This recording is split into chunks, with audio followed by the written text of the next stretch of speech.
Selamat datang kembali di podcast Kecil di. Episode kali ini adalah episode spesial karena kali ini aku gak akan sendirian guys. Aku akan ditemenin sama seorang pria, ya bisa dibilang keren lah, pinter dan baik tentunya. Sahabat plus partner aku di segala hal. Seorang debaters, wow. Yang you know lah ya, kalau orang-orang debaters nih kata-katanya, argumennya bisa banget nge-brainwash orang lain untuk ikut ke dalam pemikirannya. Ternyata tak hanya rivalnya guys, namun para wanita pun bisa banget ke brainwash terus jadi naksir deh sama dia. Wow, luar biasa ya. Nah, namun dia tidak akan aku hadirkan guys di samping aku tepatnya. Karena sesuai dengan arahan dari pemerintah bahwa kita harus melakukan social distancing atau physical distancing, maka mari kita menggunakan media-media yang mampu membawa dia dan aku dapat berbincang ya guys dalam podcast kecil di kali ini. Nah, mari kita telepon.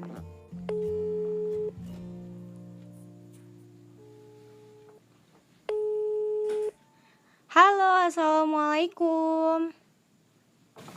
Halo, waalaikumsalam. Apa kabar, Vin? Alhamdulillah baik. Kamu sendiri deh? Alhamdulillah baik juga. Gimana kuliah, aman? Aman sih, tapi agak stres juga karena online ini kan harus semuanya itu ya harus siap-siapin kuota lah. Kalau enggak susah juga kuliah. Iya ya, apalagi kita bakal berbulan-bulan gitu kan. Kuota nih harus bener-bener stok banyak nih kayaknya. Iya, semoga deh pandemik ini segera berakhir ya, jadi kita bisa kuliah normal lagi. Iya, benar sekali. Semoga ya. Nah, jadi gini Pin, sebenarnya aku belum ngenalin kau nih secara keseluruhan. Jadi tadi di opening aku cuman bilang aku akan bersama partner aku di segala bidang ya kan. Kita kan partner di segala bidang kan. Tapi aku gak ngenalin namamu. Aku hanya ngenalin beberapa doang, kayak partner di bed atau segala macamnya juga gitu. Nah, boleh deh memperkenalkan diri sendiri? Oke. Hai semua, namaku Alvinjo. Jadi kegiatanku selama ini adalah kuliah ya, tapi sekarang lagi kuliah online seperti yang kita bilang tadi. Jadi ya inilah aku partnernya Vidi dari segala bidang. Lucu ya. Oke Vin, sebelumnya thanks ya udah meluangkan waktumu menjadi bintang tamu aku kali ini. You know, you are the first person untuk jadi guest star aku loh. Wow, luar biasa kan. Alhamdulillah. Wow. Nah jadi kali ini kita akan ngebahas Vin mengenai banyak sih pertanyaan-pertanyaan dari orang gitu, terkhusus dari pasangan, yaitu tentang perspektif cowok ke cewek.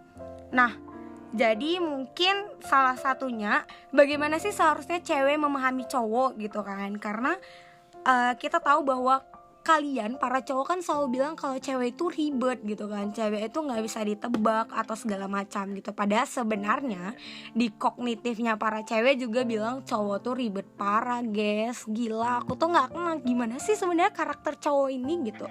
Apa sih cowok ini tuh gimana? Dia care nggak sih, sayang nggak sih atau segala macam. Ini juga menjadi pertanyaan besar. Bagaimana sih sebenarnya pandangan cowok mengenai cewek yang posesif ke pacarnya? Posesif dalam hal mungkin ego dalam menuntut sikap, waktu, atau ingin melakukan hal-hal yang selalu bersama. You know lah ya kan, kalau cewek kan pengennya selalu bersama all time gitu kan. Jadi gimana sih menurut pandangan kalian sebagai cowok ya? Kayaknya kok sebagai perwakilan para cowok ya di sini ya. Boleh Vin diberikan penjelasannya? Kalau menurut aku nih Adi, yang namanya cewek ketika dia udah sangat sayang dan cinta sama pasangannya, otomatis dia itu ada menyimpan satu harapan yang besar. Harapan dimana dia ingin si cowoknya ini merealisasikan itu. Ngerti gak maksudnya? Ya. Kamu ini kan suka sama seorang, dan ketika udah jadian, kamu pasti mengharapkan yang lebih besar dari itu. Kamu mengharapkan komunikasi yang lebih intens, lebih dari ketika kalian dulunya masih PDKT gitu kan. Nah, terkadang harapan kalian itulah yang menjadi permasalahan dalam hubungan kalian. Kalau misalnya ada seorang cewek yang dia itu terlalu mengharapkan cowoknya itu harus kasih kabar setiap hari, harus ngasih kabar setiap apapun kegiatan yang dilakukan cowoknya, tapi cowok itu sebenarnya nggak bisa loh melakukan seperti itu. Bisa, tapi cowok ini kan juga ada waktu dengan yang lainnya, bukan berarti waktunya itu hanya sama ceweknya doang. Tapi kan cewek juga kayak gitu kan, cewek toh bisanya ngasih kabar setiap saat gitu, kenapa cowok tidak? Berarti kan seakan-akan cowoknya nggak all out gitu loh mencintai ceweknya gitu. Nah, ini yang menjadi perbedaan antara cewek dan cowok secara umum ya. Yang ku tahu dari sekian banyak cerita dari pasangan ya, kalau si cewek ini sesibuk apapun dia itu kayak udah mendarah daging untuk oke, aku harus ngasih kabar ke cowoknya. Dan kalau cowok ketika dia itu udah ada waktu sama temennya, kerjaannya, atau waktunya yang lain yang dirasa dia itu urgent, mereka itu terkadang tidak melupakan, tetapi mereka itu belum bisa untuk ngabari seperti apa yang diminta sama cewek. Ngerti nggak sih? Itu dia terkadang terdapat perbedaan antara cewek dan cowok yang belum dimengerti oleh cewek dan cowok itu sendiri. Cowok kebanyakan nih kan di cowok merasa si cewek ini kok banyak nuntut sih, si cewek ini kok selalu sih marah-marah ketika aku nggak ngabarin, kan aku nggak ngapa-ngapain, kan dia tahu aku tuh misalnya kerja, kan dia tahu aku lagi ngerjain tugas. Tapi bagaimana bisa si cewek yakin bahwa si cowok nggak akan pernah berpaling gitu? Kadang pun cewek kalau ngebiarin gitu kan, kayak ngebiarin, nggak usah dicariin, nggak usah di spam segala macam, malah si cowoknya ngerasa ih apa aku nggak dipeduliin gitu. Karena beberapa dari pengalaman orang nanya tuh gitu, kok kenapa nggak nyariin aku ketika aku pergi gitu, kata si cowoknya. Cuman kayaknya si cewek tuh jadi serba salah kan, kalau ditanyain kali nanti dibilang terlalu posesif, tapi nggak ditanyain nanti dibilang ih nggak peduli atau segala macam gitu kan. Nah itu sebenarnya Nat, jadi ketika nih ya kita gambaran secara umumnya, ketika kita sudah tahu kalau misalnya cowok itu ada satu lagi, cowok itu memiliki time boy atau boys time, itulah. Jadi mereka tuh harus diberikan itu loh sama cewek. Jadi jangan si cewek berharap terlalu besar ketika dia si cowoknya melakukan kegiatan harus dikabari, karena dia juga butuh waktu sama temennya, dia juga butuh waktu curhat atau cerita sama temennya tanpa ada cewek ini gitu. Bukan berarti menjauhkan cewek ini ya, tapi itu kayak gimana bilangnya, takut salah ngomong gitu, dan takutnya cewek malah memojokkan cowok, si cowok kok gini kali sih, kok nggak mau ngabarin aku, emang aku siapanya sih gitu kan. Nah bukan, tapi ini masalah waktu. Ada waktu di mana mereka itu mau menghabiskan waktu sama teman-temannya atau quality time bareng temennya, itu sih Nat. Dan di sini aku juga mau ngasih tahunya saran untuk pendengar setianya di Agora nih, di podcastnya kali ini, bahwa aku ingin ngasih saran ke si cowok dan ceweknya gitu. Boleh nggak sih Nat? Boleh dong. Jadi nih ya, saran aku untuk ke siapa dulu nih ya? Si cowok lah. Iya, kan udah tahu nih kan sama kalau misalnya si cewek maunya dikabari, apapun itu kegiatan harus dikabari. Nah, jadi tugas dari cowok ini adalah lebih peka. Jadi gitu, ketika ia ingin melakukan kegiatan lah gitu kan, kerja atau kerjain tugas atau mau pergi bareng teman, ya at least harus dikabari dulu setidaknya gitu kan. Baru nanti kalau misalnya udah selesai baru kabari balik gitu kan. Yang penting jangan sampai buat si ceweknya ini nunggu, kan itu pasti kan permasalahan besarnya kan. Iya benar kali, dan itu yang selalu diharapkan gitu sama si cewek gitu. Iya.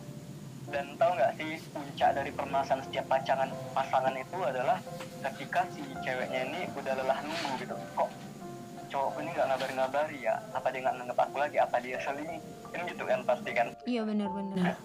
Jadi itu sebenarnya yang harus dimengerti oleh si cowok gitu. Harus saling ngerti lah dalam pasangan. Nah, dan untuk saran si ceweknya ini, coba untuk tidak terlalu berharap besar, berekspektasi besar terhadap cowoknya. Kadang tanpa kalian ketahui nih ya, cewek ini kan sering merasa tersakiti. Terkadang dia itu disakiti oleh prasangka dia sendiri. Dia tersakiti oleh pola pikir dia sendiri, bukan disakiti oleh si cowok. Ngerti gak sih? Tapi kan nggak selamanya prasangka itu salah gitu kan. Ada juga toh yang benar gitu. Ternyata memang soalnya di luar sana yang enak-enakan sama yang lain gitu. Iya, tapi tahu nggak sih ketika kita sering berprasangka buruk, maka yang buruk itu yang terjadi. Iya nggak? Iya benar sekali sih, benar-benar. Iya, makanya harus berpikir positif gitu. Tapi aku ingin ngasih tahu bahwa pendapat pun ya, 80% wanita itu tersakiti ya karena diri dia sendiri, bukan karena pasangannya. Kadang cowok ini nggak ngerti loh, ini anak kenapa sih tiba-tiba marah, tiba-tiba bad mood, salahku apa? Kan aku nggak ngelakuin apapun, aku nggak selingkuh, aku nggak merasa nyakitin dia, tapi si cewek malah merasa disakiti sama cowoknya. Itu kan yang terjadi kebanyakan gitu di. Iya sih benar, tapi kebanyakan juga si cowok nggak mau cari tahu gitu loh. Itu keselnya sih sebagai cewek gitu kan. Dan kalian juga harus perlu tahu gitu bahwa kami para wanita, para cewek nggak akan marah tanpa alasan gitu. Pasti ada alasannya gitu. At least meskipun alasannya begitu kecil gitu kan, kami berharap ya kalian tuh peka, kalian tuh tahu. At least kalian minta maaf gitu sama kaminya gitu, atau melakukan hal yang spesial gitu, atau segalanya. Memang berharap itu tidak bagus gitu kan, cuman ya tentulah namanya kita udah pacaran gitu kan, ya pasti harapan untuk ngasih hati sama kalian, untuk ngasih kepercayaan, ya itu pasti ada gitu kan. Iya, tapi kan kenapa sih cowok kok selalu dituntut oleh cewek untuk peka, tapi cowok itu nggak pernah nuntut cewek untuk peka? Ngerti nggak sih? Iya sih. Coba lah, harus saling mengerti gitu. Ketika posisi ini aja deh, aku pernah nih ada temen curhat, jadi dia bilang dia tuh nggak ngelakuin apa-apa, tapi si ceweknya ini selalu marah gitu kan, marah yang nggak jelas, marah selalu bilang, kamu tidur sama siapa sih, kamu ngapain aja sih kok nggak bilang sama aku. Dia itu si ceweknya ini mau tahu ceweknya pergi kemana dengan siapa secara detail gitu kan. Nah sedangkan si cowoknya ini merasa bahwasannya itu nggak penting untuk dipermasalahkan gitu. Dia nggak sih, kenapa harus dengan masalah kecil saja kita itu berantem gitu dalam kognitifnya cowok ya. Iya Dan sih. itu terkadang nggak dimengerti oleh si cewek hanya mau udah kok ngabarin aku, nggak mau tahu mau kau kayak manapun keadaannya harus tetap ngabarin aku, titik. Dan itu yang terkadang menjadi permasalahan, yang menjadi clash antara pandangan cewek dan cowok. Iya sih, ya benar juga sih. Cewek tuh kalau lagi marah kayak lupa gitu segala hal ya kan. Tapi you know something, cewek nggak akan pernah lama-lama marah sama orang yang dia sayang. Itu pasti sebentar aja. Iya kan? Dan itu benar-benar kayak true, benar-benar kebenaran adalah itu gitu. Nah, mungkin pertanyaan selanjutnya nih Vin, kenapa sih gitu, banyak banget nih yang nanya, kenapa sih cowok di awal itu berjuang banget kan ya, belum jadian tuh wih gila apapun yang mau, bahkan nggak diminta pun semua dikasih ya kan. Terus ternyata pacaran, terus akhirnya pacaran tuh kan ya, terus di tengah-tengah malah kayak hilang sikit, bahkan ada kan orang yang pacaran kayak lost kontak tanpa memberi kejelasan gitu. Kasian banget kan. Nah itu kan kenapa sih cowok kayak gitu. Apa secepat itu rasa muaknya, atau cewek ternyata punya kesalahan yang begitu besar sehingga cowok kan nggak mau ribet kan ya, jadi yaudah aku tinggal aja gitu. Klarifikasi nih ya, sebagai aku di posisi cowok nih kan, nggak semua cowok gitu loh. Ya kan tapi ini kembali ke benang merah permasalahan yang dikatakan bahwasannya kenapa sih cowok itu di awal berjuang kali, pas sudah dapat kok malah kayak nggak sesuai dengan apa yang diperjuangkannya dulu gitu kan. Nah jadi yang perlu diketahui oleh cewek ini ya, secara harfiahnya yang namanya PDKT kan, si cowok itu ingin mendekatkan, mengambil hati si cewek itu agar bisa masuk ke hatinya, gitu kan secara harfiahnya. Yang nggak diketahui cewek adalah ketika mereka PDKT, ketika si cowok ini udah berjuang, ya itu emang harus dan wajib. Ya namanya ketika kita ingin memiliki sesuatu ya kita harus berjuang. Nah ketika kita udah mendapatkannya, yang ada di kognitif cowok, yang ada di pola pikir cowok itu adalah bagaimana caranya sekarang saat ini tuh kita itu jalan berdua, bukan aku lagi yang lari untuk mengejarmu, tapi bagaimana caranya kita jalan berdua, untuk berdua, bukan kamu pergi aku ngejar. Itu udah beda konteks, bener nggak? Iya sih benar. Sangat wajar ketika si cowok udah dapatin si cewek itu menurut cewek itu berubah, padahal nggak berubah. Si cowok itu hanya mau apa yang kulakukan itu juga kau lakukan, dalam artian adil loh, sudah ada perannya gitu nggak sih? Tahu nggak sih, kayak si cewek ini berperan sebagai apa sih ketika udah ada hubungan, dan si cowok ini berperan seperti apa ketika ada hubungan. Bukan lagi si cowok mengejar, si cewek lari-lari minta dikejar, gitu bukan. Gitu. Iya sih. Ketika udah ada hubungan, ketika udah pacaran, coba jalan bersama, duduk bersama, bukan lagi aku mengejar kamu lari. Gitu sih pandangan dari aku sendiri. Iya bener banget, sumpah. Ternyata tuh gitu ya pandangan cowok ya mengenai cewek gitu. Ya, Wih, luar biasa ya. nggak bisa disalahkan juga. Iya bener-bener. Ternyata keduanya sama-sama salah. Oke Devin, terima kasih ya Vin atas ketersediaannya telah memberikan waktu, telah memberikan pendapat mengenai cowok dan cewek yang begitu ribet ya, perspektif cowok ke cewek itu gimana dalam satu hubungan. Wah luar biasa sekali. Semoga sahabat-sahabat di juga ngerti ya sekarang bahwa ternyata cowok itu nggak cuman pengen mengejar doang, pengen si cewek ngerti gitu kan. Namanya juga hubungan ya harus berdua lah, masa sendiri doang dari dulu gitu kan. Ya benar-benar terima kasih ya Vin. Iya, sama-sama. Iya, Assalamualaikum. Waalaikumsalam. Nah itu guys perspektif cowok terhadap cewek dalam suatu hubungan. Ternyata cewek-cewek juga gak boleh langsung ngejudge ya bahwa si cowok ini kayaknya gak sayang deh sama kita atau segala macam gitu. Kita seharusnya cari tahu dulu gitu. At least tanya sama teman-teman cowok kita, termasuk apa yang kami lakukan hari ini gitu, apa yang dilakukan hari ini dalam podcast di spesial kali ini. Semoga membantu dalam hubungan kalian bersama pacar-pacar kalian. Dan thank you so much udah dengerin sampai ke detik ini, ke menit ini gitu. Oke, see you, sampai jumpa kembali.